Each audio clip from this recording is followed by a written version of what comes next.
ನಮಸ್ತೆ ವೀಕ್ಷಕರೇ. ಪ್ರಸಂಗಕರ್ತನ ಪದ್ಯಕ್ಕೆ ಭಾಗವತರ ಜೀವಾಳ, ಹಿಮ್ಮೇಳದ ಜೇಂಕಾರ, ನವರಸಗಳ ಅಭಿನಯ ಹಾಗೂ ಭಾವಪೂರ್ಣ ಅರ್ಥದ ಜೊತೆಗೆ ಪ್ರದರ್ಶಿಸುವ ಯಕ್ಷಗಾನ ಎಂಬ ಹೊನಲು ಬೆಳಕಿನ ಕಲೆ ನೆರಳಲ್ಲಿ ಕಲಾವಿದನ ಬದುಕಿನ ಕುರಿತು, ಆತ ನಡೆದು ಬಂದ ಹಾದಿಯ ಕುರಿತು ಸಣ್ಣ ಅವಲೋಕನ ಮಾಡುವ ಪ್ರಯತ್ನ ಯಕ್ಷಧ್ರುವತಾರೆ. ನಾನು ಶ್ರವಣುಡುಪ.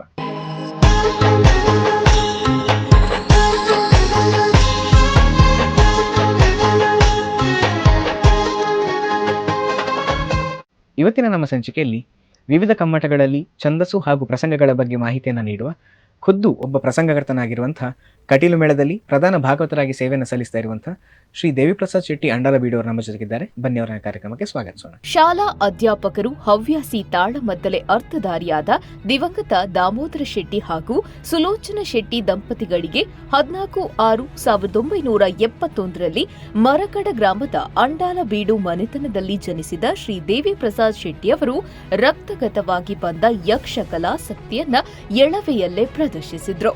ಭಾಗವತಿಕೆಯಲ್ಲಿ ಆಸಕ್ತರಾಗಿದ್ದ ಇವರು ಗುರುಗಳಾದ ಚಾಂದಸ ಶ್ರೀ ಗಣೇಶ ಕೊಲೆಕಾಡಿ, ಕುದ್ರೆಕೋಡ್ಲು ರಾಮ ಭಟ್ಟ, ಮಾಂಬಾಡಿ ಸುಬ್ರಹ್ಮಣ್ಯ ಭಟ್, ಪಿ ವೆಂಕಶೆಟ್ಟಿಗಾರ್ ಇವರಿಂದ ಭಾಗವತಿಕೆ ಮತ್ತು ಛಂದಸ್ಸಿನ ವಿದ್ಯೆಯನ್ನ ಕಲಿತು ಉನ್ನತ ಸಾಧನೆಗೆ ಉತ್ತಮ ಅಡಿಪಾಯವನ್ನ ಹಾಕಿದ್ರು. ಬೆಳೆಯುವ ಸಿರಿ ಮೊಳಕೆಯಲ್ಲಿ ಎಂಬಂತೆ ಇವರು ಇನ್ನು ಪಿಯುಸಿಯಲ್ಲಿ ಇರುವಾಗಲೇ ರಚಿಸಿದ ಮೊದಲ ಪ್ರಸಂಗ ವಿಜಯದಂಡಿಗೆ ಕದ್ರಿ ಮೇಳದಲ್ಲಿ ಭರ್ಜರಿ ಯಶಸ್ಸನ್ನ ಕಂಡಿತ್ತು. ಆಮೇಲೆ ರಚಿಸಿದ ಪಾವನಗಂಗಾ, ಸಪ್ತಪದಿ, ಪುರುಷ ಪುಂಗವ, ಗೋಪಿಚಂದನ, ರಂಗನಾಯಕ, ಮೈತ್ರವರುಣಿ, ಪೃಥಾಂತರಂಗ, ಮಯೂರ ಮೈಥಿಲಿ, ಮಣಿಮಂಚವು, ತುಡರಬಲಿ, ವಿಜಯಕೇಸರಿ ಮುಂತಾದ 28ಕ್ಕೂ ಹೆಚ್ಚು ಪೌರಾಣಿಕ ಹಾಗೂ ಕಾಲ್ಪನಿಕ ಪ್ರಸಂಗಗಳು ಸಾಲಿಗ್ರಾಮ, ಕದ್ರಿ, ಕರ್ನಾಟಕ, ಮಂಗಳದೇವಿ, ಬಪ್ಪನಾಡು, ಕಟೀಲು ಮೇಳಗಳಲ್ಲಿ ಯಶಸ್ವಿ ಪ್ರಯೋಗಗಳನ್ನು ಕಂಡಿದೆ. ಭಾಗವತರಾಗಿ ಮೊದಲು ಬಪ್ಪನಾಡು ಮೇಳದಲ್ಲಿ ಆರಂಭಿಕ ತಿರುಗಾಟ ನಡೆಸಿದ ಇವರು ನಂತರ ಕೆಲ ಸಮಯ ಚೀರುಂಬ ಭಗವತಿ ಮೇಳದಲ್ಲೂ ಸೇವೆ ಸಲ್ಲಿಸಿದ್ದಾರೆ. ಅದಾದ ಬಳಿಕ ಹೆಚ್ಚು ಕಡಿಮೆ ಕಳೆದ 1.5 ದಶಕದಿಂದ ಕಟೀಲು ಮೇಳದಲ್ಲಿ ಭಾಗವತರಾಗಿ ಕಲಾ ಕಸುಬನ್ನ ಮುಂದುವರಿಸುತ್ತಿದ್ದಾರೆ. ತಾವು ಪ್ರಸಂಗಕರ್ತನಾಗಿ ಬೆಳಗುವುದಕ್ಕೆ ಪ್ರಮುಖ ಕಾರಣರಾದ ಕಟೀಲು ಮೇಳದ ಯಜಮಾನರಾದ ಕಲ್ಲಾಡಿ ದೇವಿಪ್ರಸಾದ್ ಶೆಟ್ಟಿ ಹಾಗೂ ಪಂಚಮೇಳಗಳ ಯಜಮಾನರಾದ ಶ್ರೀ ಪಳ್ಳಿ ಕಿಶನ್ ಹೆಗ್ಡೆ ಅವರನ್ನ ಇವತ್ತಿಗೂ ಸ್ಮರಿಸುವುದು ಇವರು ತಮ್ಮ ವಿದ್ಯೆಯ ಜೊತೆ ಗಳಿಸಿದ ವಿನಯದ ಸಂಸ್ಕಾರಕ್ಕೆ ಹಿಡಿದ ಕೈಗನ್ನಡಿಯಾಗಿದೆ. ಮುದ್ದಣ್ಣ ಪ್ರಶಸ್ತಿ, ಸಾರ್ವಜನಿಕ ಗಣೇಶೋತ್ಸವ ಸಮಿತಿ ಮರಕಡ, ಸಾರ್ವಜನಿಕ ಗಣೇಶೋತ್ಸವ ಸಮಿತಿ ಶಾಂತಿನಗರ, ಸ್ಕಂದ ಪುರಸ್ಕಾರ, ಶುಭವರ್ಣ ಯಕ್ಷ ಸಂಪದ ಮರಕಡ, ಶೈನಿಂಗ್ ಸ್ಟಾರ್ ಕೃಷ್ಣನಗರ ಮುಂತಾದ ಕಡೆಗಳಲ್ಲಿ ಸನ್ಮಾನ ದೊರೆತ ಇವರು ಕರ್ನಾಟಕ ಯಕ್ಷಗಾನ ಅಕಾಡೆಮಿ ಕೊಡಮಾಡುವ 2024ನೇ ಸಾಲಿನ ಯಕ್ಷಸಿರಿ ವಾರ್ಷಿಕ ಪ್ರಶಸ್ತಿಗೆ ಭಾಜನರಾಗಿದ್ದಾರೆ. ಇಂದಿಗೂ ಪಾರಂಪರಿಕ ಮಟ್ಟುಗಳ ಬಗ್ಗೆ ಸಂಪನ್ಮೂಲ ವ್ಯಕ್ತಿಯಾಗಿ ಮಾಹಿತಿಯನ್ನ ನೀಡಬಲ್ಲ ಶ್ರೀ ಅಂಡಾಲ ದೇವಿಪ್ರಸಾದ್ ಶೆಟ್ಟಿಯವರು ನಮ್ಮ ಯಕ್ಷ ಧ್ರುವತಾರೆಯ ಅತಿಥಿಯಾಗಿರುವುದು ನಮ್ಮ ಹೆಮ್ಮೆ.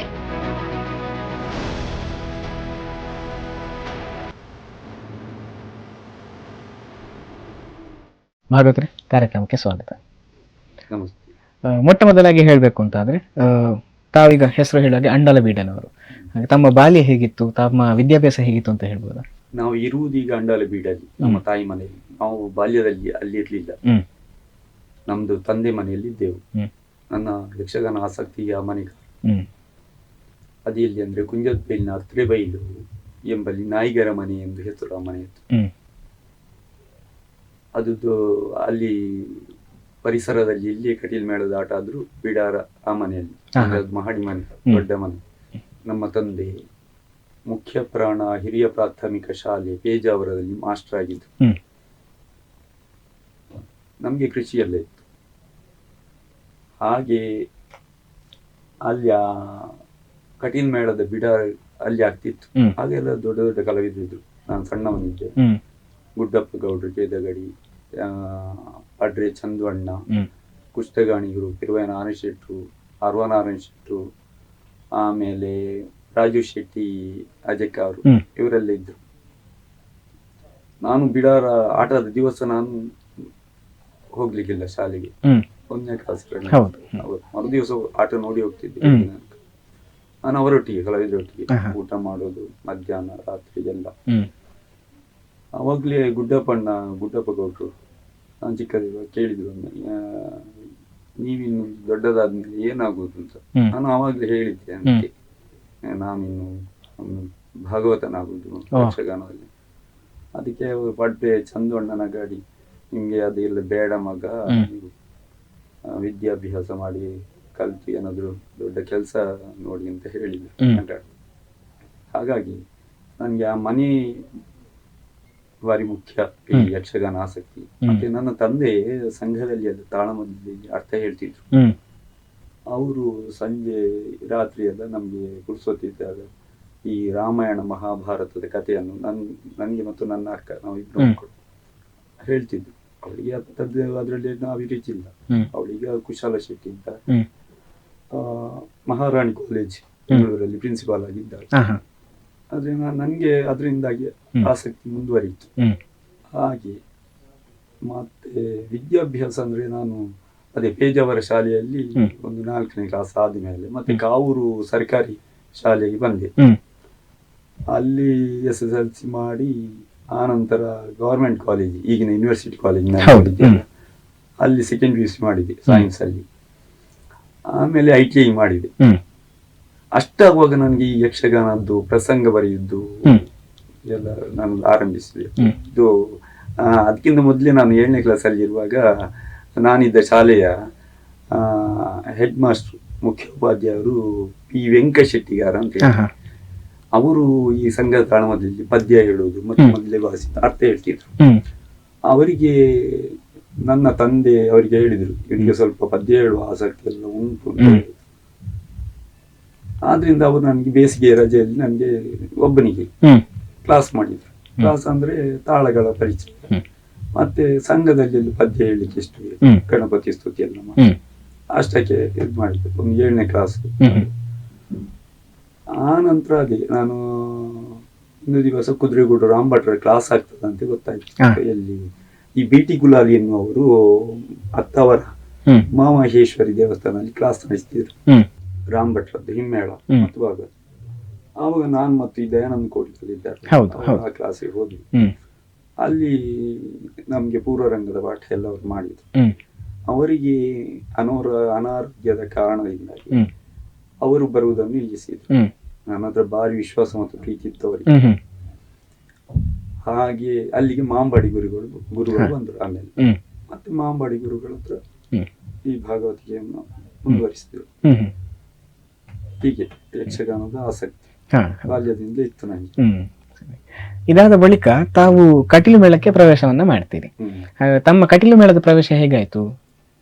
ಕಟೀಲು ಮೇಳಕ್ಕೆ ನಾನು ಒಂದು ಎಂತದೊಂದು ಅನಿರೀಕ್ಷಿತವಾಗಿ, ನನಗೆ ನಾನು ಮೇಳ ತಿರುಗಾಟ ಮಾಡಬೇಕು ಅಂತ ಆವಾಗ ನನ್ನಲ್ಲಿ ಇರಲಿಲ್ಲ. ನಾನು ಬಪ್ಪನೋಡು ಮೇಳದಲ್ಲಿ 92-93ರಲ್ಲಿ ಬಪ್ಪನೋಡು ಮೇಳಕ್ಕೆ ನಾನು ಹೋಗಿದ್ದೆ. ಅಂದ್ರೆ ನಮ್ಮ ಮನೆಯಾಚೆ ಒಂದು ಆಟ ಆಗುವಾಗ ಅಲ್ಲಿ ಅಲ್ಲಿ ತೆಂಕಬೈಲು ಶಾಸ್ತ್ರಿಗಳು ಭಾಗವತರು ಬಪ್ಪನಾಡು ಮೇಳದಲ್ಲಿ. ಅಡೂರು ಗಣೇಶಣ್ಣ ಮತ್ತು ಪಿರುವೈ ಕೃಷ್ಣ ಭಟ್ರು ಚೆಂಡೆ ಮದ್ಲಿಕ್ಕೆ. ಅಲ್ಲಿ ಅವರಿಗೆ ಅವರ ಒತ್ತು ಭಾಗವತರು ಬರಲಿಲ್ಲ. ನಾನು ಸಂಗೀತ ಹೇಳ್ಬೇಕಂತ ಹೋಗಿ ಕೇಳಿದ್ದೆ ಅಷ್ಟೇ. ಅವರು ಸಂಗೀತಕ್ಕೆ ಜನ ಇದ್ದಾರೆ, ಪ್ರಸಂಗದಲ್ಲಿ ಸ್ವಲ್ಪ ಪದ್ಯ ಹೇಳಿ ಅಂತ ಹೇಳಿ. ಅಲ್ಲಿ ಪ್ರಸಂಗದಲ್ಲಿ ನಾನು ಪದ್ಯ ಹೇಳಿದ್ದೆ. ಅವರು ಮತ್ತೆ ಮರು ದಿವಸಗಳು ಬರ್ಲಿಕ್ಕೆ ಹೇಳಿದ್ರು, ಬಪ್ಪನಾಡು ದೇವಸ್ಥಾನದಲ್ಲಿ ಆಟದಲ್ಲಿ ಬನ್ನಿ ಅಂತ ಹೇಳಿ. ಹಾಗೆ ಮತ್ತೆ ನಾನು ಹೋದವ ನಾನು ಮೇಳಕ್ಕೆ ಅಲ್ಲಿ ಕಾಯಂ ಆದೆ 92-93ರಲ್ಲಿ. ಆದ್ರೆ ಹಿಂದಿನ ವರ್ಷ ನನ್ನದು ಕದ್ರಿ ಮೇಳದಲ್ಲಿ ವಿಜಯದಂಡಿಗೆ ಎನ್ನುವ ಪ್ರಸಂಗ ಇತ್ತು. ಅದು ಭರ್ಜರಿ ಯಶಸ್ಸಿಲ್ಲ ಕಂಡಿತ್ತು. ಅರಕಡ ದಿ ಪ್ರಸಾದ್ ಶೆಟ್ಟಿ ಅಂತ ಹೇಳಿ ಹೆಸರು ಗೊತ್ತು. ಹಾಗಾಗಿ ಇವರು ನನ್ನನ್ನು ಪದ್ಯ ಹೇಳಿ ಹಾಗೆ ಅದರಲ್ಲಿ ಒಂದು 2 ವರ್ಷ ತಿರುಗಾಟ ಮಾಡಿದೆ. ಮತ್ತೆ ನಾನು ನನ್ನ ಉದ್ಯೋಗದ ನಿಮಿತ್ತ ಅದನ್ನು ಬಿಟ್ಟು ಬಿಡಾಕಿ ಬೇಕಾಗಿ ಬಂತು. ಆಮೇಲೆ ಒಂದು 2-3 ವರ್ಷಗಳದ್ದು ಮತ್ತೆ ನನ್ನನ್ನು ಕರೆದು ನಾನು ಹೋದೆ ಬಪ್ಪನ ಮೇಳಕ್ಕೆ. ಆಮೇಲೆ ಒಂದು ಚೀರುಂಬ ಭಗವತಿ ಮೇಳದಲ್ಲಿ ಒಂದು 2 ವರ್ಷ ಇದ್ದೆ ನಾನು, ಉಳ್ಳಾಲ ಭಗವತಿ. ಆನಂತರ ಏನಾಯ್ತು ಅಂದ್ರೆ ಅದೇ ಚೀರುಂಬ ಭಗವತಿಯಲ್ಲಿ ವಾರಕ್ಕೆ 1-2 ಎಲ್ಲ 3 ಆಟ ಇರ್ತಿತ್ತು, ಕಾಯಂ ಆಟ ಏನಿರ್ಲಿಲ್ಲ. ಹಾಗಾಗಿ ನನಗೆ ತೊಂದರೆ. ಮತ್ತೆ ನಾನು ನನ್ನದು ಅಂಗಡಿ ಬೇಕರಿ ಇತ್ತು ಅದರಲ್ಲಿ, ಅದನ್ನು ನಾನು ನಡೆಸ್ತಿದ್ದೆ. ಈ ಮೇಳದ ಬಿಟ್ಬಿಟ್ಟಿದ್ದೆ ನಾನು, ಯಾಕಂದ್ರೆ ಆವಾಗ ನನ್ನ ಪ್ರಸಂಗಗಳು ಸಾಲಿಗ್ರಾಮ ಮಂಗಳ ಮೇಳಗಳಲ್ಲೆಲ್ಲ ಇತ್ತು. ಪದ್ಯ ಹೇಳುವುದನ್ನೇ ನಾನು ಒಂದು 2-3 ವರ್ಷ ನಿಲ್ಲಿಸಿದ್ದೆ. ಅದನ್ನು ನಡೆಸಿದ್ದೆ. ಆವಾಗ ಕಟೀಲು 5ನೇ ಮೇಳ ಆಗ್ತದೆ ಅಂತ ಸುದ್ದಿ ಆಯ್ತು. ಸುದ್ದಿ ಆಗುವ ನನ್ನ ಮಾವ ಒಬ್ರು ಇದ್ದಾರೆ, ಶಂಭು ಶೆಟ್ಟಿ ಅಂತ ಹೇಳಿ, ಕಾಮಣ್ಣ ಮನೆಯವರು. ಅವರ ಮನೆಯಲ್ಲಿ ಪ್ರತಿ ವರ್ಷ ಕಟೀಲು ಮೇಳದ ಆಟ ಆಗ್ತದೆ. ಅವರು ನನ್ನ ಹತ್ರ ಮಾತಾಡುವಾಗ ನಾನು ಹೇಳಿದೆ, ಕಟೀಲು ಮೇಳ 5 ಆಗ್ತದಂತಲ್ವಾ ಅಂತ ಹೇಳಿದೆ. ಅದಕ್ಕೆ ಅವರು ಆವಾಗಲೇ ಕೇಳಿದ್ರು, ಯಾಕೆ ನೀನು ಹೋಗ್ತೀನಿ ಮೇಳಕ್ಕೆ ಅಂತ ಹೇಳಿ. ನಾನು ಆವಾಗಲೇ ಆಯ್ತು ಅಂತ ಹೇಳಿ ಸುಮ್ಮನೆ. ಅವರು ಬೋಂದಿಲು ರಾಮಣ್ಣ ಶೆಟ್ರು ಅಂತ ಇದ್ದಾರೆ, ಮುಗಿರು. ಅವರಲ್ಲಿ ಮಾತಾಡಿ ನನ್ನನ್ನು ಮೇಳಕ್ಕೆ, ಕಟೀಲು ಮೇಳಕ್ಕೆ ಸೇರಿಸಿದ್ರು ಯಜಮಾನರಲ್ಲಿ ಹೇಳಿ. ಹಾಗೆ ಬೋಂದಿಲು ರಾಮಣ್ಣ ಶೆಟ್ರು ಅಂದಿನಿಂದ ಇಂದಿನವರೆಗೂ ನನ್ನ ಬೆನ್ನ ಹಿಂದೆ ಇದ್ದಾರೆ. ಕಟೀಲು ಮೇಳಕ್ಕೆ ಬಂದ ಮೇಲೂ ಈಗಲೂ ಯಜಮಾನರದ್ದು ತುಂಬಾ ಪ್ರೋತ್ಸಾಹಕ್ಕೆ.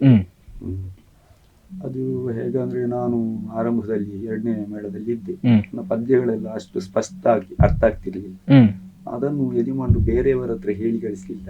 ಅವರೇ ಒಂದ್ ದಿವಸ ಬಂದು ನನ್ನ ಹತ್ರ ನವೀರಾಗಿ ಹೇಳಿದ್ರು, ಪದ್ಯ ಎಲ್ಲ ಸ್ವಲ್ಪ ಹೆಚ್ಚು ಸ್ಪಷ್ಟ ಆಗ್ಬೇಕು.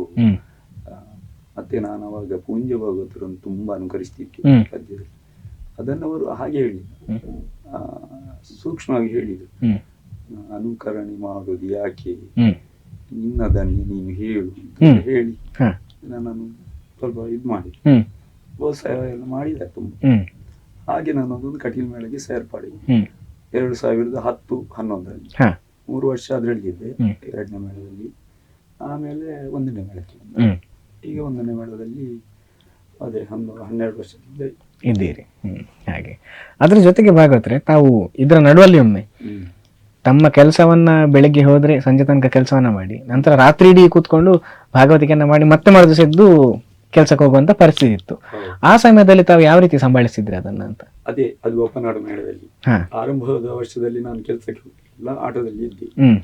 2ನೇ ವರ್ಷವಾಗುವಾಗ ನಾನು MRB ರಲ್ಲಿ ಒಂದು ಪ್ರೈವೇಟ್ ಕಂಪನಿಯಲ್ಲಿ ಆಫೀಸ್ ಇನ್ಚಾರ್ಜ್ ಆಗಿದ್ದೆ. ಅಲ್ಲಿ ಇರುವಾಗ ನಾನು ಮೇಳಕ್ಕೆ ಬರುವುದಿಲ್ಲ ಅಂತ ಹೇಳಿ, ಆದ್ರೆ ಅವರು ಶಂಕರ ಆಳ್ವರು ಯಜಮಾನರು ಮೇಳದ್ದು, ಇಲ್ಲ ಬರ್ಲೇಬೇಕು ಅಂತ ಹೇಳಿದ್ರು. ಒತ್ತಾಯ ಮಾಡಿ ನಾವು ಹೋದೆ. ಹೋದ ಮೇಲೆ ಅದು ತುಂಬಾ ಕಷ್ಟ ಆಯ್ತು ನನಗೆ. ನಾನು ಬೆಳಿಗ್ಗೆ ತನಕದ ಆಟ ಕೆಲಸ ಬಿಟ್ಟು ಸಂಜೆ ಸೀದಾಗ ನನ್ನ ಹತ್ರ ವೀಕ್ಲಿ ಇರ್ಲಿಲ್ಲ. ಬಸ್ಸಲ್ಲಿ ಹೋಗುದು, ಒಂದು ದಿವಸ ಬೆಳಿಗ್ಗೆ ತನಕ ಇದ್ದು ಬೆಳಿಗ್ಗೆ ಸೀದಾ ಆಫೀಸಿಗೆ ಬರುದು. 3-4 ದಿವಸ ನಾನು ಹಗಲು ರಾತ್ರಿ ನಿದ್ದೆಗೆಟ್ಟು ಆಟಕ್ಕೆ ಹೋಗ್ತಿದ್ದೆ. ಅಲ್ಲಿ ಫ್ರೆಶ್ ಆಗುದು, ಇಲ್ಲಿ ನಮ್ಮ ಆಫೀಸ್ನ ಇದರಲ್ಲಿ ಅಲ್ಲಿ ಫ್ರೆಶ್ ಆಗುದು, ಅಲ್ಲಿ ಹೋಗುದು. ಒಂದು ಅರ್ಧ ಗಂಟೆ ಮಲಗಿದ್ರೆ ಹೆಚ್ಚು ಲಂಚ್ ಟೈಮ್ ಅಲ್ಲಿ. ಅದು ತುಂಬಾ ಕಷ್ಟಪಟ್ಟಿದ್ದೇನೆ. ಹಾಗೆ ಅವಾಗ ಸ್ವಲ್ಪ ನಮ್ದು ಪ್ರಾಯ ಕೂಡ ಸಣ್ಣದಾದ್ರಿಂದ ಗೊತ್ತಾಗ್ತಿಲ್ಲ, ಸಾಧ್ಯವಿಲ್ಲ. ಹಾಗೆ ಅದ್ರ ಜೊತೆಗೆ ಭಾಗವತರೆ, ಈಗ ತಾವು ಈಗ ಯಾರಾದ್ರೂ ಅಂಡಲ ಭಾಗವತರು ಅಂತ ನೋಡಿದ್ರೆ ಪ್ರಸಂಗದ ಬಗ್ಗೆ, ಮಟ್ಟಿನ ಬಗ್ಗೆ ಬಹಳಷ್ಟು ಜ್ಞಾನ ಇದ್ದವರು ಅಂತ ಎಲ್ರಿಗೂ ಗೊತ್ತಿರುವಂತಹ ವಿಷಯ. ಈಗ ಈ ಮಟ್ಟು ಅಂತ ಹೇಳಿದ್ರೆ ಏನು ಹೇಳುದು, ಹೆಚ್ಚಾಗಿ ಸಾಮಾನ್ಯ ಪ್ರೇಕ್ಷಕರಿಗೆ ಗೊತ್ತಾಗುದಿಲ್ಲ. ಅದು ಮಟ್ಟಿನ ಯಕ್ಷಗಾನ, ಮಟ್ಟಿನ ಮೂಲಕವೇ ಹೋಗುವಂಥದ್ದು ಯಕ್ಷಗಾನ ಹೇಳಿದ್ರೆ ಯಾರಿಗೂ ಗೊತ್ತಾಗುದಿಲ್ಲ. ಹಾಗಾಗಿ ಒಬ್ಬ ಸಾಮಾನ್ಯ ವೀಕ್ಷಕನಿಗೆ ಅರ್ಥ ಆಗುವ ರೀತಿ ಮಟ್ಟು ಅಂದ್ರೆ ಏನು ಹೇಳುವಾಗ ಒಂದು ಕಿರುಪರಿಚಯ ನೀಡಬಹುದು ಹೇಗೆ ಅಂತ? ಮಟ್ಟು ಅಂದ್ರೆ, ಈಗ ಮಟ್ಟ ಅಂದ್ರೆ ಅಳತೆ, ಪ್ರಮಾಣ ಅಂತ. ಮಟ್ಟಿನ ಪ್ರಕಾರವೇ ಆಟ ಹೋಗುದಂದ್ರೆ ಅದೇ ಒಂದು ಸರಿಯಾದ ಒಂದು ಅಳತೆಯಲ್ಲಿ, ಪ್ರಮಾಣದಲ್ಲಿ ಆಟ ಹೋಗುದು ಅಂತ. ಆದ್ರೆ ಮಟ್ಟು ಅಂತ ಯಕ್ಷಗಾನದಲ್ಲಿ ಹೇಳುದು ಈ ಪದ್ಯದ ಯಾವ ಛಂದೋಬಂಧದಲ್ಲಿ ಆ ಪದ್ಯ ಇದೆ ಎನ್ನುವುದಲ್ಲಿ ಮೇಲೆ ಸೂಚಿಸಲಾಗ್ತದೆ.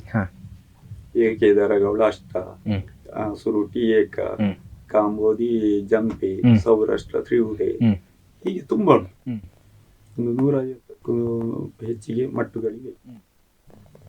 ಆ ಪದ್ಯ ಬಂಧದ ಲಕ್ಷಣವನ್ನು ಸೂಚಿಸುವುದು ಇದು ಮಟ್ಟು. ಸರಿ. ಮತ್ತೆ ನೀವು ಹೇಳಿದ ಹಾಗೆ ಮಟ್ಟಿನ ಪ್ರಕಾರ ಆಟ ಹೋಗುದು ಅಂತ ಹೇಳುದು, ಅದೊಂದು ಶೈಲಿಗೂ ಹೇಳ್ತಾರೆ.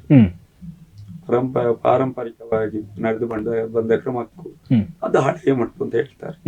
ನಿಜವಾಗಿ ಮಟ್ಟು, ಯಕ್ಷಗಾನದ ಮಟ್ಟು ಅಂದ್ರೆ ಇದು ಪದ್ಯದ ಲಕ್ಷಣವನ್ನು ಅದು ಸೂಚಿಸ್ತದೆ. ಅದು ಆ ಮೇಲ್ಗಡೆ ಇದ್ದ ಆ ಶಿಶಿಕೆ ಎಂದಾಗ್ಲಿ ಅದನ್ನು ಇದು ಇದೇ ಗತಿಯ ಪದ್ಯ, ಇದು ಛಂದೋಗತಿಯ ಪದ್ಯ ಅಂತ ಗೊತ್ತಾಗ್ತದೆ. ಹಾಗೆ ಆದ್ರೆ ಅದನ್ನು ಕೆಲವರು ತಪ್ಪಾಗಿ ಅರ್ಥೈಸಿದ್ದಾರೆ. ಹ್ಮ್. ಈಗ ಮಟ್ಟಿನಲ್ಲಿಯೇ ಪದ್ಯ ಹೇಳುವುದಂತ ಹೇಳಿದ್ರೆ, ಈಗ ಒಂದು ಕೇದಾರಗೌಳ ಅಷ್ಟತಾಳ ಅಂತ ಒಂದು ಮಟ್ಟಿ ಇದೆ. ಅದರಲ್ಲಿ ಒಂದು 10-12 ಪದ್ಯ ಇರ್ತದೆ. ಈಗ ಉದಾಹರಣೆಗೆ ದೇವಿಮಾತ್ಮೆಯಲ್ಲಿ ಹರಿಹರರಿಂದ ಇರಿಸಿದೆ ನಾಮ ಪದ್ಯ, ಹರಿಹರ ಬ್ರಹ್ಮರೆಂದಿರಿಸಿದೆ ನಾಮ ಆದಿಮಯ ಪದ್ಯ. ಅಲ್ಲಿಂದ ಹಿಡಿದು ಬ್ರಹ್ಮ ವಿಷ್ಣು ಮಹೇಶ್ವರರ ಇಡೀ ವಾದದ ಪದ್ಯ, ಕಡೆಯ ಪದ್ಯ ಹರನೆಂದ ನಾಶ ಸರಿ ನಿನ್ನ ವಚನ ಇನ್ನು ಅಲ್ಲಿಯವರೆಗೂ ಅದು ಕೇದಾರಗೌಳ ಅಷ್ಟತಾಳದ ಪದ್ಯ. ಅದನ್ನು ಕೇದಾರಗೌಳ ರಾಗದಲ್ಲಿ ಅಷ್ಟತಾಳದಲ್ಲಿ ಹೇಳಬೇಕು ಅಂತ ಮಟ್ಟು ಹೇಳುವುದಿಲ್ಲ, ಛಂದಸ್ಸು ಹಾಗೆ ಹೇಳುವುದಿಲ್ಲ. ಆದರೆ ಅದಕ್ಕೆ ಯಾವ ರಾಗ ಬೇಕಾದ್ರೆ ಹಾಕಿ, ಯಾವುದು ಹೊಂದಿಕೆ ಆಗ್ತದೆ ಅದು. ತಾಳದಲ್ಲಿ ಬೇರೆ ತಾಳದಲ್ಲಿ ಈಗ ಹೇಳುವಾಗ ಏಕತಾಳದಲ್ಲಿ ಹೇಳುವುದಾದ್ರೆ ಹೇಗೆ ಅಂತ ಉಂಟು, ರೂಪಕದಲ್ಲಿ ಹೇಳುವುದಾದ್ರೆ ಹೇಗೆ, ಅದನ್ನೇ ತ್ರಿವುಡೆಯಲ್ಲಿ ಹೇಳುವುದಾದ್ರೆ ಹೇಗೆ, ತಿತ್ತಿತೆಯಲ್ಲಿ ಹೇಗೆ ಹೇಳುವುದು. ಅದೀಗ ಕೇದಾರಗೌಳ ಅಷ್ಟತಾಳ ಎನ್ನುವುದು ವಿಷ್ಣುಗಣ ಆಧಾರಿತವಾದ ಪದ್ಯಗಳು. ವಿಷ್ಣುಗಣವನ್ನು ಅಷ್ಟತಾಳದಲ್ಲಿ ಆದ್ರೆ ಹೇಗೆ, ಏಕತಾಳದಲ್ಲಿ ಆದ್ರೆ ಹೇಗೆ, ರೂಪಕ ತಾಳದಲ್ಲಿ ಹೇಗೆ, ತ್ರಿವುಡೆ ತಾಳದಲ್ಲಿ ಹೇಗೆ, ಆದಿ ತಾಳದಲ್ಲಿ ಹೀಗೆ ಎಲ್ಲ ತಾಳದಲ್ಲಿ ಹೇಳಲಿಕ್ಕೆ ಆಗ್ತದೆ. ಜಂಪ್ಯ ತಾಳ ಒಂದು ಬಿಟ್ಟು, ಜಂಪ್ಯ ತಾಳ ಅಂದ್ರೆ ಎನ್ನುವುದು ಪಂಚಮಾತ್ರ ಗಣದ ಪದ್ಯಗಳು. ಹಾಗಾಗಿ ಅದನ್ನೊಂದು ಬಿಟ್ಟು ತಾಳಗಳಿಗೆ ಹೇಳುವುದು. ಅದು ಯಾವ ಗಣದ ಯಾವ ಮೂಲ ಅಂಶಕ್ಕೂ ಅಥವಾ ಇತರ ಅಂಶಗಳಿಗೆ ಯಾವ ತಾಳದ ಯಾವ ಬಿಟ್ಟು ಬೀಳ್ಬೇಕು ಅಂತ ಉಂಟು, ಆ ರೀತಿಯೇ ಹೇಳ್ಬೇಕಾದ್ರೆ. ಮತ್ತೆ ತಾಳ ಒಂದು ಕಡೆಯಲ್ಲಿ, ಪದ್ಯದ ಸಾಹಿತ್ಯ ಒಂದು ಕಡೆಯಲ್ಲಿ, ಅದೇನು ಹಾಗೆ ಹೇಳುವುದಲ್ಲಿ ಏನು ಪ್ರಯೋಜನ ಇಲ್ಲ. ರಾಗದ್ದು ತೊಂದರೆ. ಈಗ ಬಲಿಗೋಪಾಗದ್ರು ಹೇಳ್ತಿದ್ದೆ, ರಾಗ ಯಾವ್ದು ಬೇಕಾದ್ರು ಹಾಕಲಿ, ಈಗ ನನ್ನ ಹತ್ರ ಹೇಳಿದ್ರು ಹಾಕಲಿ ಯಾರು ಬೇಕು, ಅದೇ ಹೇಳುವ ಕ್ರಮದಲ್ಲಿ ಹೇಳಬೇಕು. ಅಂದ್ರೆ ಆ ಮಟ್ಟಿಗೆ ಏನನ್ನು ಸೂಚಿಸ್ತದೆ, ಅದರ ಚಂದುಗತಿಯನ್ನು ಹೇಗೆ ಸೂಚಿಸ್ತದೆ ಅದ್ರ ಪ್ರಕಾರವೇ ಹೇಳಬೇಕು ಎನ್ನುವುದು. ಕ್ರಮದಲ್ಲಿ ಹೇಳಬೇಕು, ನೀನು ಅದೇ ಆ ಮಟ್ಟಿನ ಪ್ರಕಾರ ಹೇಳಬೇಕು ಅಂತ ಹೇಳುವಂತ ಹಾಗೆ. ಹೌದು. ಅದ್ರ ಜೊತೆಗೆ ಭಾಗವತರು ಈಗ ತಾವು ಕೇವಲ ಮಟ್ಟುವಿನ ಬಗ್ಗೆ ಮಾತ್ರವಲ್ಲ, ಹೆಚ್ಚು ಕಡಿಮೆ ಎಲ್ಲಾ ಪ್ರಸಂಗಗಳ ಬಗ್ಗೆ ಒಳ್ಳೆಯ ಮಾಹಿತಿ ಉಳ್ಳವರು, ಅದೇ ರೀತಿ ಛಂದಸ್ಸಿನ ಬಗ್ಗೆ ಕೂಡ ಕಲ್ತವರು. ಹಾಗಾಗಿ ಈ ಛಂದಸ್ಸನ್ನ ಎಲ್ಲಿ ಕಲ್ತ್ರಿ, ಯಾವ ರೀತಿ ಕಲ್ತ್ರಿ ಅಂತ? ಛಂದಸ್ಸು ಅಂದ್ರೆ ನಂಗೆ ಹೈಸ್ಕೂಲ್ ಅಲ್ಲಿ ಒಬ್ರು ಟೀಚರ್ ಇದ್ರು, ಕನ್ನಡ ಟೀಚರ್, ಶಾಂಭವಿ ಟೀಚರ್ ಅಂತ. ಅವರಿಗೆ ನಾನು PH ಟೀಚರ್, ನನ್ನ ಮಗ ಅಂತಲೇ ಕರೀತಿದ್ದೆ, ಕರೀತಿರ್ಲಿಲ್ಲ ಕ್ಲಾಸ್. ಅವರು ಈ ಛಂದಸ್ಸು ಪಾಠ ಮಾಡ್ತಿದ್ರು ಹೈಸ್ಕೂಲ್ ಅಲ್ಲಿ 9th ಕ್ಲಾಸ್.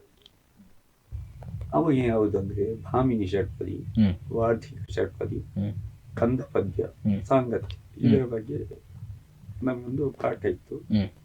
ಅದನ್ನು ಅವ್ರು ಮಾಡ್ತಿದ್ರು. ಅದು ಗುರು ಲಘು ಹೇಗೆ ಅದನ್ನೆಲ್ಲ ಮಾಡ್ತಿದ್ರು. ನಮ್ಗೆ ಅದು ಬೇಗ ತಲೆಗೆ ಹೋಗ್ತಿತ್ತು.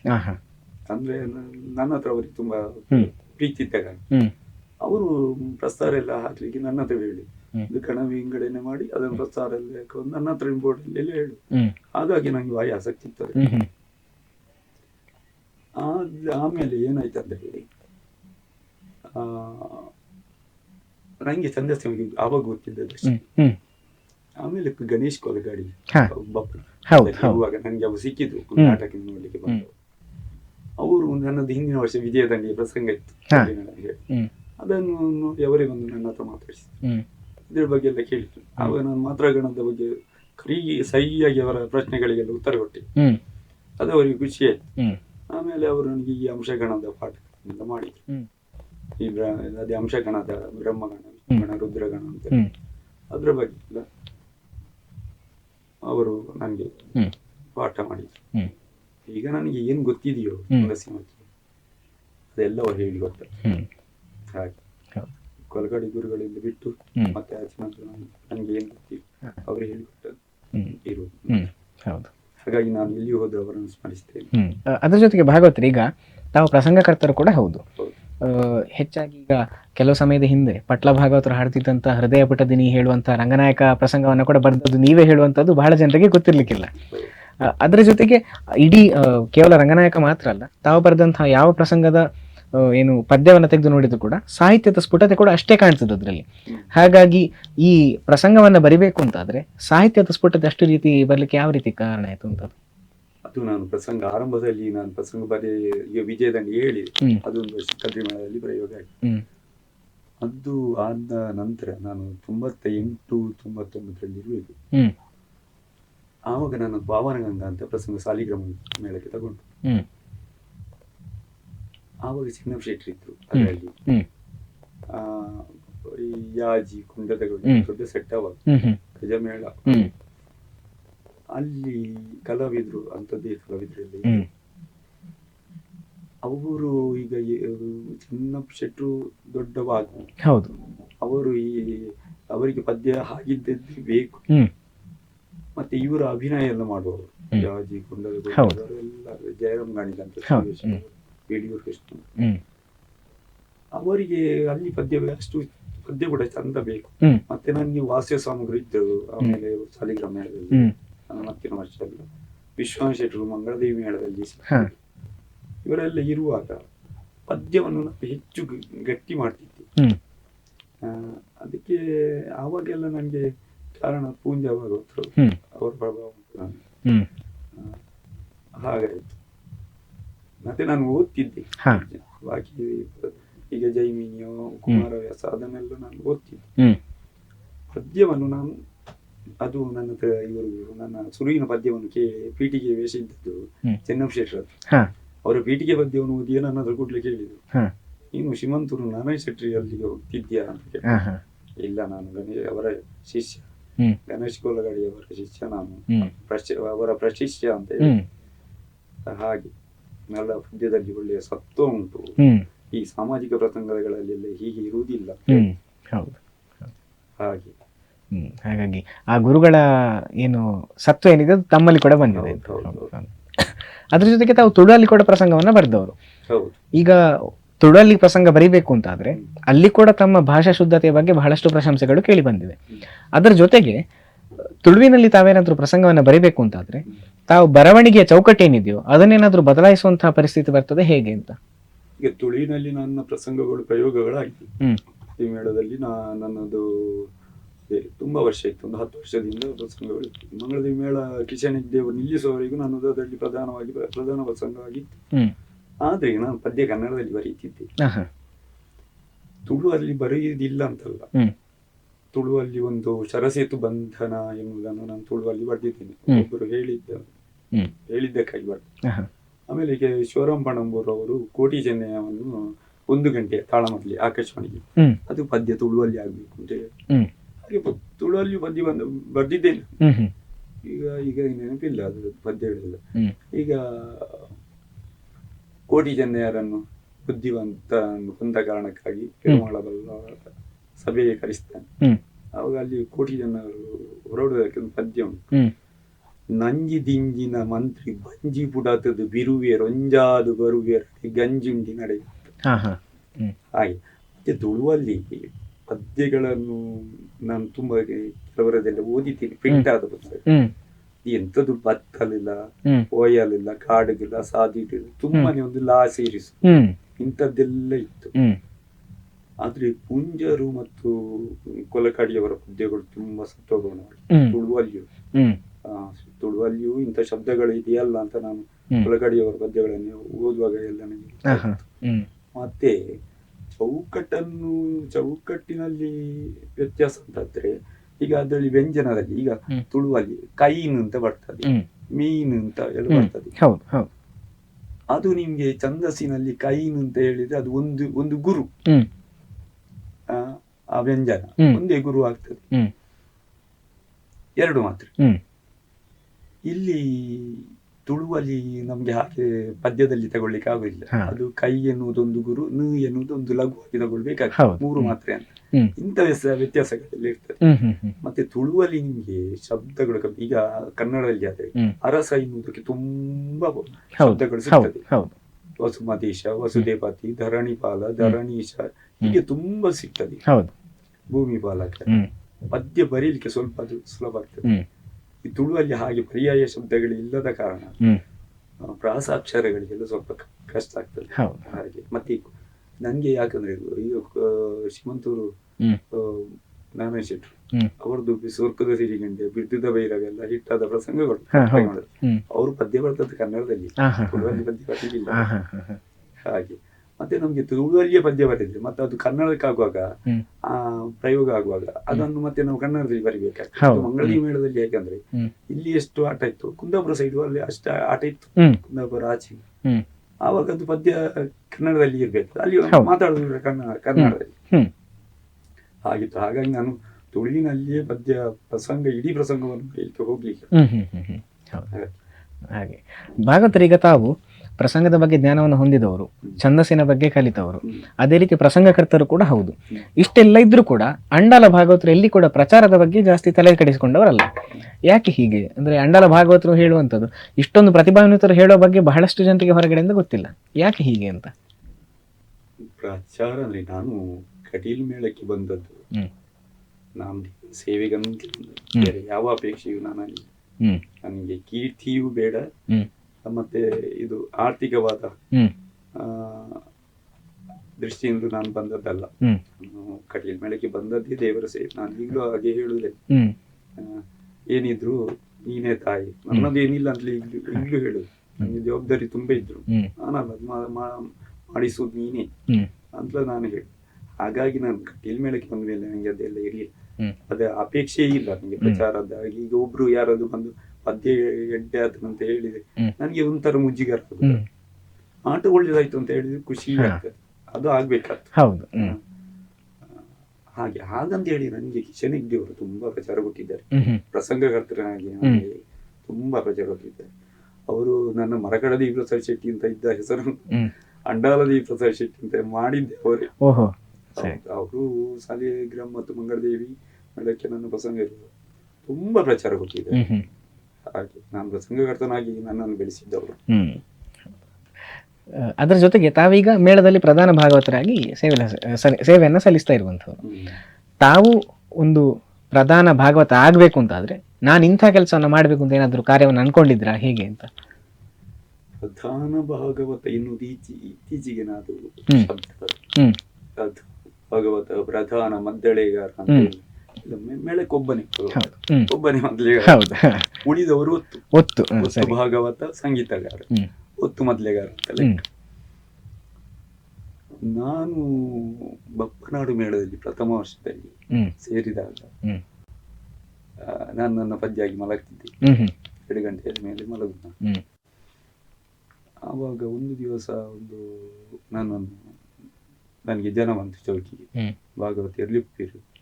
ಹಾಗೆ ನಾನು ಹೋಗಿ ಅವರು ರಂಗದಲ್ಲಿದ್ರು, ಭಾಗವತ ತೆಂಕಬೇನವರು ಪದ್ಯ ಹೇಳ್ತಿದ್ರು. ನಾನು ಹೋಗಿ ಸುಮ್ಮನೆ ನಿಂತೆ, ಇನ್ನಿನ ಜನ್ಮದಲ್ಲಿ ಭಾಗವತ ಆಗುದಿಲ್ಲ ಅಂತ. ಯಾಕೆ ಅಂತ ನಾನು ಕೇಳಲಿಲ್ಲ. ಹೇಳಿದ್ರು, ಹೇಗೆ ನೀನು ಭಾಗವತ ಆಗುದು, ನಿಮ್ಮ ಈ ಪ್ರಧಾನ ಭಾಗವತ ಎನ್ನುವುದಕ್ಕೆ ಹೇಗೆ ನೀನು ಭಾಗವತನಾಗುವುದು, ನಿನ್ನದಾದ ಮೇಲೆ ಹೋಗಿ ಮಲಗಿದ್ರೆ ಅಥವಾ ಇಲ್ಲಿಯ ಬಗ್ಗೆ ನಿನ್ನದು ಗಮನವೇ ರಂಗದಲ್ಲಿ ಇಲ್ಲ ಅಂತಾದ್ರೆ ಹೇಗೆ ನೀನು ಭಾಗವತ? ನಾನು ಸುಮ್ಮನೆ ನಿಂತೆ. ನೀನು ಹಾರ್ಮೋನಿ ಬಾರಿಸ್ಲಿಕ್ಕೆ ಟೈಮಲ್ಲಿ, ಇಲ್ಲದೆ ಚಕ್ರತಾಳ ಬಾರಿಸಿ, ಅದು ಎರಡೂ ಬೇಕಂತದ್ದು. ಎದುರು ಕೂತ್ಕೊಂಡು ನೀನು ಆಟ ನೋಡು ಅಂತ ಹೇಳಿ, ನಾಳೆಯಿಂದ ಹಾಗೆ ಮಾಡ್ಬೇಕು ಅಂತ ಹೇಳಿ. ನಾನು ಕೂಡ್ಲೆ ಹಾರ್ಮೋನಿಯಂ ಹತ್ರ ಹೇಳಿ, ನಾಳೆ ಬೇಡ ಇವತ್ತೇ ಬಾರಿಸ್ತೇನೆ ಅಂತ ಅಲ್ಲಿಗೆ ಕೂತ್ಕೊಂಡಿದ್ದೆ. ಕೂತ್ಕೊಂಡೆ. ಮತ್ತೆ ಕಡೆಗೆ ಒಂದು ಮೇಳದ 2 ತಿಂಗಳಿರುವಾಗ ಸಂಗೀತಗಾರ ಬಿಟ್ಟ. ನಾನು ಸಂಗೀತದಿಂದ 2 ಗಂಟೆ ತನಕ ಪದ್ಯ ಹೇಳಿ ಬೆಳಿಗ್ಗೆ ತನಕ ಚಕ್ರದ. ಆಮೇಲೆ ಕಡೆಗೆ 1 ತಿಂಗಳಿರುವಾಗ ತೆಂಕಬೈಲ್ನವರು ಮೇಳ ಬಿಟ್ಟು, ಆವಾಗ ಆ 1 ತಿಂಗಳು ನಾನು ಚೌಕಿ ಪೂಜೆಯಿಂದ ಬೆಳಿಗ್ಗೆ ತನಕ ಪದ್ಯ ಹೇಳಿ ಕರೆದೋಳು ನಾನು ಹೇಳ್ತಿದ್ದ. ಇದು ನಾನು ಅವರು ಅಷ್ಟು ಹೇಳಿದ ಮೇಲೆ ನಾನು ಭಾರಿ ಅದರ ಬಗ್ಗೆ ಗಮನ ಕೊಟ್ಟೆ. ರಂಗ ಮಾಹಿತಿಯ ಬಗ್ಗೆ, ಪ್ರಸಂಗ ನಡೆಯ ಬಗ್ಗೆ ಎಲ್ಲವನ್ನು ಗಮನವಿಟ್ಟು ನೋಡ್ತಿದ್ದೆ ನಾನು. ಅದು ಈಗ ನನಗೆ ತುಂಬಾ ಸಹಕಾರಿಯಾಯಿತು. ಮತ್ತೆ ಅವರು ಕೇಳಿದ್ರು, ನೀನು ಹೋಗಿ ಮಲಗಿದ್ರೆ ನಾಳೆ ನಾನು ರಜೆ ಮಾಡಿದ್ರೆ ನೀ ಏನ್ ಮಾಡ್ತೀನಿ ಅಂತ ಹೇಳಿದ್ರು. ಹಾಗಾಗಿ ಮತ್ತೆ ಅವರು ರಜೆ ಮಾಡ್ತೀನಿ. ಮತ್ತೆ ಕೆಲವು ಸತಿ ಏನಂದ್ರೆ ಅವರು ಮೊದಲು ಕೂತ್ಕೊಳ್ತಿದ್ರು. ಅವರು ಲಲಿತೋಪಾಖ್ಯಾನದಲ್ಲಿ 12ವರೆಗೆ ಎದ್ದದ್ದುಂಟು. ನಾನು ಆಮೇಲೆ ಬೆಳಿಗ್ಗೆ ನನ್ನ ಕಾರಣ. ಆದ್ರೆ ನಂಗೆ ದೊಡ್ಡ ಅವಶ್ಯ ತಲೆ ಬಿಸಿ ಇರ್ಲಿಲ್ಲ. ಯಾವ ಪ್ರಸಂಗ ಬಂದ್ರು ಪದ್ಯ ಹೇಳುದು ಈಗಂತ ಆಯ್ತು. ಈ ಚಂಡಮದ್ದಲೆಯವರಿಗೆ ನಿರ್ದೇಶನ ನೀಡಬೇಕು ಅಂತ ಇಲ್ಲ. ಇಲ್ಲ. ಸನ್ನೆಯಲ್ಲಿ ಆದ್ರೂ ಹೇಗಾದ್ರು ಇಲ್ಲ, ಇಲ್ಲಿದಿತ್ತ ಇಲ್ಲಿದೆ ಅಡ್ಡಿ ಅದೇನಿಲ್ಲ. ಅದು ಅಡೂರು ಗಣೇಶನ್ನ ಮತ್ತು ವೈ ಕೃಷ್ಣ ಭಟ್ರು ಅವರು ನನ್ಗೆ ಹೇಳಿಕೊಡ್ತಿದ್ರು. ವೈ ಕೃಷ್ಣ ಭಟ್ರು ಅಂತೂ ಮೊದಲೇ ಬಾರಿಸುವಾಗ ದಕ್ಷಿಣ ಪದ್ಯ ಯಾವುದು ಅಂತ ಅವರು ಹೀಗೆ ತಾಳ ಹಾಕಿ ತೋರಿಸ್ತಾರೆ. ಹೀಗೆ ತಾಳದಲ್ಲಿ ಹೇಳ್ಬೇಕು ಅಂತ ಮೊದಲೇ ಮೇಲೆ ಬಾರಿಸಿ ಅವರಷ್ಟಕ್ಕೆ, ಅದು ಯಾರಿಗೂ ಗೊತ್ತಾಗ್ಲಿಕ್ಕಿಲ್ಲ, ನಂಗೆ ಮತ್ತು ಅವರಿಗೆ ಮಾತ್ರ. ಅಷ್ಟು ಅವರು ನನಗೆ ಸಪೋರ್ಟಿವ್ ಆಗಿತ್ತು. ಹೀಗೆ ಅವತ್ತು ನಾನು ಮಾಡಿದ ಅದರಿಂದಾಗಿ, ಆಟ ನೋಡಿದ ಇದರಿಂದಾಗಿ ಈಗ ಆ ಸ್ಥಾನದಲ್ಲಿ ನನಗೆ ದೊಡ್ಡದು ತಲೆ ಬಿಸಿದ್ದಂಥದ್ದು ಏನಿಲ್ಲ. ನಾನು ಆಟ ನೋಡ್ತಿದ್ದೆ, ನನಗೆ ಕ್ರಮಗಳೆಲ್ಲ ಗೊತ್ತಿತ್ತು, ನೋಟ್ ಮಾಡ್ತಿದ್ದೆ, ಗೊತ್ತಿತ್ತು. ಮತ್ತೆ ಆ ಸ್ಥಾನದಲ್ಲಿ ಇದ್ದ ಮೇಲೆ ಅವನು ಎಲ್ಲರನ್ನು ಸಮದೃಷ್ಟಿಯಿಂದ ನೋಡ್ಬೇಕು. ಕಲಾವಿದರು ಎದುರು ವೇಷದಿಂದ ಹಿಡಿದು ನಿತ್ಯ ವೇಷದಲ್ಲಿವರೆಗೂ ಅವನಿಗೆ ಭಾಗವತನಾದವನಿಗೆ ಒಂದೇ, ಅವ ಕಲಾವಿದರನ್ನು ಬೆಳೆಸ್ಲಿಕ್ಕಿದ್ದವ. ಕೆಳಗಿನ ಬೆಟ್ಟಿಗೆಯವರನ್ನೆಲ್ಲ ಬೆಳೆಸ್ಬೇಕು. ಅವರಲ್ಲಿ ಯಾವ ರೀತಿಯ ಪ್ರತಿಭೆ ಇದೆ, ಅವರಿಗೆ ಸ್ವಲ್ಪ ಮಾತಾಡುವ ನೈಪುಣ್ಯ ಇದ್ರೆ ಅವರನ್ನ ಅಂತದ್ದೇ ವೇಷ ಕೊಟ್ಟು ಬೆಳೆಸು. ಇಲ್ಲ ಅವರು ಕುಣಿಯವರಾದ್ರೆ ಅವರಿಗೆ ಆ ರೀತಿಯದ್ದೇ ಮಾಡ್ಬೇಕು. ಹಾಸ್ಯದ ಛಾಯೆ ಇದ್ರೆ ಅವನನ್ನೊಂದು ಉತ್ತು ಹಾಸ್ಯಕ್ಕೆ ಏನಾದ್ರು ಮಾಡಿಸಿ ಹಾಗೆ ಮುಂದುವರಿಸು. ಹಾಗೆ ಮಾಡ್ಬೇಕು. ಯಾರಿಗೂ ಅನ್ಯಾಯ ಆಗಬಾರ್ದು. ಯಾರು ನಮ್ಮ ಬಗ್ಗೆ ನನ್ಗೆ ವೇಷದಲ್ಲಿ ಹೀಗಾಯ್ತು, ಅದ್ರಿಂದ ನಂಗೆ ಹೀಗಾಯ್ತು ಅಥವಾ ಚೌಕಿಯಲ್ಲಿ ಅವನಿಗೆ ಬೇಸರ ಆಗ್ಬಾರ್ದು. ಅವನಿಗೆ ಬೇಸರ ಆಗೋದು ಒಂದೇ, ಅಲ್ಲಿ ಕುಳಿತ ನಮ್ಮ ತಾಯಿಗೂ ಬೇಸರ ಆಗೋದು ಒಂದೇ. ಹಾಗಾಗಿ ಎಲ್ಲರನ್ನು ಒಂದೇ ದೃಷ್ಟಿಯಿಂದ ನೋಡ್ಬೇಕು. ನನ್ಗೆ ಹಿತವರು ಯಾರು ಅವರನ್ನು ಮುಂದೆ ತರುವುದು, ಉಳಿದವರನ್ನು ಮುಂದೆ ಅಂತದನ್ನೆಲ್ಲ ಮಾಡ್ಲೇಬಾರ್ದು. ಭಾಗವತನಾದವ ಮಾಡಬಾರ್ದು. ಆಗ್ಲಿ ಭಾಗವತರು, ಈಗ ಇಷ್ಟು ವಿಷಯವನ್ನ ಹೇಳಿದ್ದೀವಿ, ಇನ್ನು ಹಲವಾರು ವಿಷಯಗಳು ಬಾಕಿ ಇದೆ, ಆದ್ರೆ ನಮ್ಮಲ್ಲಿ ಸಮಯ ಸಾಕಾಗುದಿಲ್ಲ. ಹಾಗಾಗಿ ಅದನ್ನ ಮುಂದಿನ ಸಂಚಿಕೆಗೆ ಇಡೋಣ. ನೋಡಿದ್ರಲ್ಲ ವೀಕ್ಷಕರೇ, ಇಷ್ಟು ಹೊತ್ತು ನಮ್ಮ ಜೊತೆಗೆ ಅಂಡಾಲ ಬೀಡು ದೇವಿಪ್ರಸಾದ್ ಶೆಟ್ಟಿ ಅವರು ಇದ್ದುಕೊಂಡು ಬಹಳಷ್ಟು ವಿಷಯಗಳನ್ನ ಹೇಳಿದ್ದಾರೆ. ಇನ್ನೂ ಹಲವಾರು ವಿಷಯಗಳು ಬಾಕಿ ಇದೆ. ಹಾಗಾಗಿ ಅದನ್ನು ಮುಂದಿನ ಸಂಚಿಕೆಯಲ್ಲಿ ನೋಡೋಣ. ಅಲ್ಲಿ ತನಕ ನೋಡ್ತಾರೆ ಅಭಿಮತ ಟಿವಿ, ಜನಮನದ ನಾಡಿಮಿಡಿತ.